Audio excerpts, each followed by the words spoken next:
नमस्कार।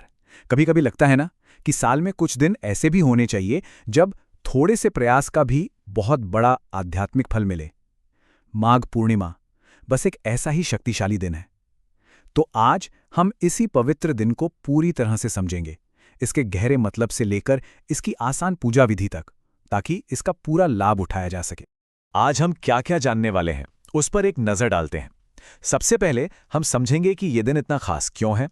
फिर देखेंगे कि इस दिन क्या करना चाहिए और हाँ, क्या बिल्कुल नहीं करना चाहिए। इसके बाद हम पूजा की पूरी विधि जानेंगे और आखिर में कुछ ऐसे आसान से चमत्कारी उपाय भी देखेंगे जो कोई भी कर सकता है। तो चलिए शुरू करते हैं पहले और सबसे जरूरी सवाल से। आखिर माघ पूर्णिमा को इतना महत्वपूर्ण क्यों माना जाता है? इसके पीछे का आध्यात्मिक रहस्य क्या है और इसका हमारे जीवन पर क्या असर पड़ सकता है? आइए इसे समझते हैं। माघ पूर्णिमा को एक तरह का आध्यात्मिक मल्टीप्लायर समझिए। मतलब इस दिन किया गया कोई भी अच्छा काम, चाहे वो स्नान हो, दान हो या पूजा, उसका फल कई गुना होकर मिलता है।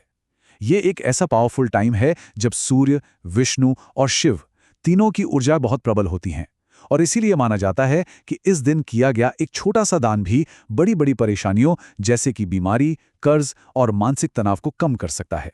देखिए, इस दिन को सही से जीने का एक बड़ा ही सिंपल सा फॉर्मूला है। अच्छी एनर्जी को बढ़ाना और नेगेटिविटी को कम करना। एक तरफ सुबह जल्दी उठना, स्नान, दान और बड़ों का आशीर्वाद लेना, ये सब हमारी आध्यात्मिक बैटरी को फुल चार्ज करते हैं। और दूसरी तरफ झूठ बोलना, गुस्सा करना या किसी का अपमान करना, ये चीजें उस चार्ज हुई एनर्जी को खत्म कर देती हैं। तो पूरा आइडिया यही है कि इस दिन को पूरी तरह पॉजिटिविटी के साथ जिया जाए। ठीक है, तो अब हम ये समझ गए हैं कि क्यों और क्या। तो चलिए अब सबसे जरूरी हिस्से पर आते हैं, यानी कैसे। इस दिन देवताओं का आशीर्वाद पाने की पूरी और आसान विधि क्या है? चलिए इसे स्टेप बाय स्टेप समझते हैं। पूजा की शुरुआत होगी हमारे ब्रह्मांड के पावर सोर्स यानी सूर्यदेव से। देखिए, ज्योतिष हो या अध्यात्म, सूर्य को आत्मा, सेहत और सफलता का प्रतीक माना गया है। माघ पूर्णिमा पर उनकी पूजा करने से जीवन के इन सभी पहलुओं में एक पॉजिटिव एनर्जी आती है। इनकी पूजा विधि बहुत ही आसान और खूबसूरत है। सुबह नहा धोकर तांबे के लोटे में जल लिया जाता है, क्योंकि तांबा सूर्य की धातु है। फिर उसमें लाल फूल और थोड़े से अक्षत डालकर सूर्यदेव को अर्घ्य दिया जाता है। ये एक तरह से उनके प्रति अपना आभार जताने का तरीका है। और जब जल चढ़ा रहे हों तो इस सरल लेकिन बहुत शक्तिशाली मंत्र का जाप करें, ओम सूर्याय नमः। इसका सीधा सा मतलब है, मैं सूर्य देव को नमन करता हूं। इस मंत्र को 11 या 21 बार बोलने से मन फोकस होता है और हम सीधे सीधे सूर्य की पॉजिटिव एनर्जी से कनेक्ट हो जाते हैं। और इस आसान सी पूजा का असर देखिए कितना गहरा होता है। जैसे सूर्य अंधेरे को मिटाता है, ठीक उसी तरह ये पूजा अच्छी सेहत देती है, आत्मविश्वास को बढ़ाती है, और ऐसा भी माना जाता है कि सरकारी कामों में भी इससे सफलता मिलती है। तो बाहरी दुनिया में ऊर्जा और सफलता के बाद अब बारी है अंदर की शांति की। इसके लिए हम महादेव भगवान शिव की पूजा विधि को समझेंगे, वो जो हमें मानसिक शांति देते हैं और हर तरह की नेगेटिविटी से बचाते हैं। भगवान शिव की पूजा में भाव सबसे महत्वपूर्ण है।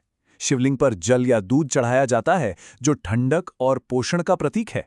उन्हें 3 पत्तियों वाला बेलपत्र बहुत प्रिय है, जिसे त्रिदेव का प्रतीक भी मानते हैं।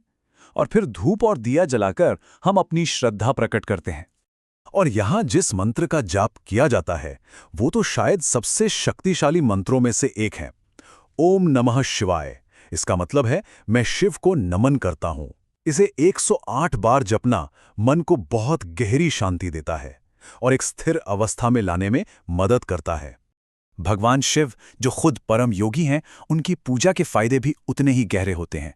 यह पूजा मन को बिल्कुल शांत कर देती है, बीमारियों और नकारात्मक शक्तियों से एक कवच की तरह रक्षा करती है, और कहते हैं कि जीवन के रास्ते में आने वाली हर रुकावट को दूर करने में भी मदद करती है।